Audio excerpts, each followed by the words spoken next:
WX YZA BCD ఈఎఫ్జీనే కదా. మీ నాకు X gene right అమ్మా.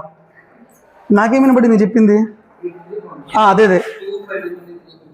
నో అవసరం లేదు. 2 2 పెట్టుకుంటే వెళ్ళిపోతుంది. ఇంతకు మించి ప్యాటర్న్స్ ఉండవు. ఏ క్వశ్చన్ ఇలా ప్యాటర్న్స్ ఉంటాయి. నెక్స్ట్ చూడండి, పిఆర్పిఎన్ఎల్ 2 ఇచ్చాడు గ్యాప్ ఇడు. పిఆర్పిఎన్ఎల్ డాష్ డాష్ ఇచ్చాడు. ఇది రివర్స్ ఇచ్చింది, రివర్స్ వచ్చేసింది. ఇక్కడ ఎంత గ్యాప్ వచ్చింది? కేఎల్ఎంఎన్. అక్కడ ఏముండొచ్చు ఆప్షన్స్? ఆప్షన్ చూడండి, ఆప్షన్స్ జేజీ ఇదేంట్రా ఫస్ట్ జేజీ రైటా కాదా?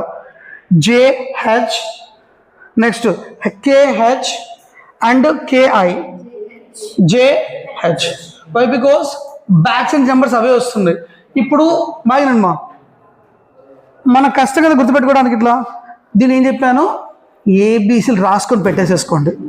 రాసి పక్కన పెట్టేసండి ఏబీసీలు. ఒక నిమిషం ఏబీ రాసి పెట్టేసేసుకోండి, చెక్ చేసుకోండి ముందుకి వెనక్కి, అయిపోతుంది. ఇది సీరీస్ ప్రాబ్లమ్స్. చెప్తున్నాను, ఇది సీరీస్ ప్రాబ్లమ్స్.